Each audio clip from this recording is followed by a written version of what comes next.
திருச்சிற்றம்பலம் தில்லையம்பலம் தென்னாடுடைய சிவனே போற்றி, நாட்டவர்க்கும் இறைவா போற்றி. Hi friends, welcome to Tamil இல்லம். இன்றைக்கி ஒரு தன்னம்பிக்கையை பற்றி நம்ம பார்ப்போம். நம்பிக்கை இருந்தால் வாழ்க்கை மாறும் கண்டிப்பாக. இன்றைக்கி நான் உங்கள்கிட்ட பேச போகிற விஷயம் மனித வாழ்க்கையை மாற்றக்கூடிய ஒரு சக்தியை பற்றி. அதாங்க, அந்த சக்தி பேர் என்னென்னா நம்பிக்கை. ஒரு மனிதன் எல்லாவற்றையும் இழந்தாலுமே நம்பிக்கையை மட்டும் இழக்கவே கூடாது. ஏனென்றால் நம்பிக்கை இருக்கும் இடத்தில் முயற்சி இருக்கும், முயற்சி இருக்கிற இடத்துல தான் வெற்றி இருக்கும். சிலர் வாழ்க்கையை தோல்வியை சந்தித்தோடனே உடஞ்சி போயிடுறாங்க. அதை அப்படியே படிக்கட்டாக மாற்றி சில பேர் உயர்றாங்க. வித்தியாசம் என்ன அப்படின்னா மனநிலை தான். ஒரு விதையை மண்ணில் புதைத்தால் அது அழிந்து போகவே போகாது, அது வளர தயாராகிறது. அதுபோல் தான் உங்கள் வாழ்க்கையில் சில கஷ்டங்கள் வந்தால் அது உங்களோட வாழ்க்கையோட முடிவு இல்லைங்க, அது உங்கள் வாழ்க்கையோட புதிய தொடக்கமாக கூட இருக்கலாம். நீங்கள் எத்தனை வயதாக இருந்தாலுமே பரவாயில்ல, எத்தனை முறை தோற்றிருந்தாலும் பரவாயில்ல, இன்றைக்கி முதல் உங்கள் புதிய வாழ்க்கையை தொடங்க முடியும். ஒவ்வொரு நாளுமே காலைல எழுந்தோன்னே உங்கள்கிட்ட சொல்லுங்கள், நான் சாதிப்பேன், நான் முன்னேறுவேன், என் வாழ்க்கை நல்லபடியாக மாறும், என்னால் முடியும். இந்த 4 வார்த்தைகள் உங்களோட வாழ்க்கையில் மிகப்பெரிய மாற்றத்தை ஏற்படுத்தும். நண்பர்களே, ஒரு மரம் ஒரே நாளில் வளராது, ஒரு ஆறு ஒரே நாளில் பெருக்கெடுக்காது. அதுபோல் தான் நம்மளோட வெற்றியும் ஒரே நாளில் வராது. சிறிய சிறிய முயற்சிகள், தினசரி ஒழுக்கம், தொடர்ந்து கற்றல், நேரத்தை மதித்தல், இவையெல்லாம் வாழ்க்கையின் நம்மளோட வெற்றியோட அடித்தளம்னே சொல்லலாம். பலர் அதிர்ஷ்டத்தை நம்புகிறாங்க, ஆனால் உண்மையில் உழைப்பு தான் மிகப்பெரிய அதிர்ஷ்டம். இன்றைக்கி நீங்கள் விதைக்கிற உழைப்பு நாளை நீங்கள் அறுவடை செய்யும் வெற்றியாக கூட மாறும். வாழ்க்கையில் உங்களை யாராவது குறைத்து மதிப்பிட்டால் கவலைப்பட வேண்டாம். கழுகு பறக்கும் உயரத்தை காக்க புரிந்து கொள்ளவே முடியாது. கழுகு உயர பறக்கும், காக்க அதோட உயரத்தை எட்டி கூட பார்க்க முடியாது.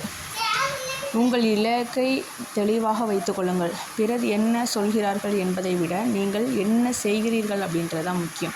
தோல்வி வந்தால் பயப்பட வேண்டாம். தோல்விங்கிறது ஒரு முடிவு கிடையாது, அது ஒரு பாடம், அனுபவம், அடுத்த வெற்றிக்கான ஒரு தயாரிப்பு அப்படின்னே சொல்லலாம். வாழ்க்கையில் சாதித்த பெரும்பாலான மனிதர்கள் பல தோல்விகளை சந்தித்தவர்கள் தான். இன்றைக்கி நீங்கள் எதிர்கொள்கிற கஷ்டம் கூட நாளைக்கு நீங்கள் சொல்ல போகிற வெற்றியோட கதையோட ஒரு பகுதி அப்படின்னு நீங்கள் நினச்சிட்டிங்கனாலே கண்டிப்பாக தன்னம்பிக்கை தானாக பிறக்கும். உங்கள் உடலையும் மனசையும் முதல்ல கவனிச்சுங்க. ஃபஸ்ட்டு செல்ஃப் கேர் பண்ணுங்கள், நல்ல புத்தகங்களை படிங்க, நல்ல நண்பர்களோட பழகுங்க, நேர்மறையான சிந்தனைகளை வளர்த்துக்குங்க. எதிர்மறை சிந்தனைகள் மனதில் வந்தால் உடனே அதை நீங்கள் மாற்றணும். என்ன சொல்லி மாற்றணும்? உங்களை எதிர்மறை எப்போல்லாம் வரும்போது நீங்கள் பாசிட்டிவாக ஒரு அஃபர்மேஷன் நீங்கள் சொல்லி பழகுங்க. நீங்கள் எதை சிந்திக்கிறீங்களோ அதுவாகவே மாறுறீங்க அப்படிங்கிறத நீங்கள் நல்லா ஞாபகம் வச்சுக்கணும். நன்றி சொல்லும் பழக்கத்தை நீங்கள் வளர்த்துங்க. உங்கள்கிட்ட இல்லாத நினச்சி வருந்தாதீங்க, இருப்பதை நினச்சி நல்லா மகிழ்ச்சியாக இருங்க. நன்றி உணர்வு மனதை வளமாக்கும். நீங்கள் சாதாரண மனிதன் கிடையாது, நம்ம ஒரு சாதனை புரிய போகிற மனிதன் அப்படின்றத கண்டிப்பாக மனசில் வச்சுக்கோங்க. உங்களுக்குள்ள அளவிட முடியாத திறமைகள் இருக்குது. உங்களுக்குள்ள வெற்றியாளர் ஒருவர் உறங்கி கொண்டிருக்கிறார். அவரை எழுப்ப வேண்டியது உங்களோட பொறுப்பு தான்.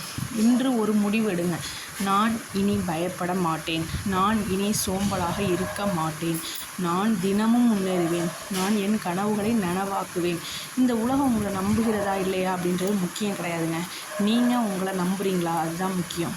நம்பிக்கையை மட்டும் இழக்காதீங்க, முயற்சிகளை கைவிடாதீங்க, கனவுகளை விட்டுறாதீங்க. ஒரு நாள் உழைப்பு உங்களை வெற்றியோட உச்சிக்கே கொண்டு போகும். விழுந்தாலும் எழுங்க, தோற்றாலும் முயன்றால் முடியாது எதுவுமே இல்லை. அதனால் நீங்கள் தன்னம்பிக்கையை நல்லா வளர்த்துக்கோங்க. அதிகாலையில் எழுகிற பழக்கத்தை கண்டிப்பாக வச்சுக்கோங்க. அதிகாலையில் எழுந்து நீங்கள் டெய்லியும் பாசிட்டிவ் அஃபர்மேஷன் அதை டெய்லியும் சொல்லி பாருங்கள். நான் சாதிக்க பிறந்தவன், நான் வலிமை உள்ள மனிதன், எனக்கு எப்பொழுதும் தோல்வியே இருக்காது, ஆரோக்கியமாக இருக்கிறேன் அப்படின்னு சொல்லிகிட்டே இருங்க. ஒரு மனுஷனோட வாழ்க்கையை மாற்றுவது பணம் அல்ல, பதவி அல்ல, சூழ்நிலை அல்ல, அவனோட மன உறுதியும் நம்பிக்கையும் தான் அப்படிங்கிறத முதல்ல மனசில் ஞாபகம் வச்சுக்கோங்க. ஒரு சிற்பி கல்லை செதுக்கும் போது முதல் அடி அடித்த உடனே சிலை உருவாகிறது. ஒரு சிலை எப்படி நம்மளுக்கு முதல்லையே ஒரு கல்லை எடுத்தோடனே சிலையாகாது. அதை தட்டி தட்டி தட்டி நிறைய படிக்கற்கள் உருவாகும். அதை வழி தாங்குகிற கற்கள் தான் உள்ளார சிலையாகும்னு சொல்லுவாங்க. அந்த மாதிரி தோல்விகள் உங்களை ஆட்டிக்குது அப்படின்னு பயப்படாதீங்க, நம்பிக்கையோடு இருங்க ஃப்ரெண்ட்ஸ். நன்றி வணக்கம். ஹோப்போடு இருங்க. வாழ்க வளமுடன்.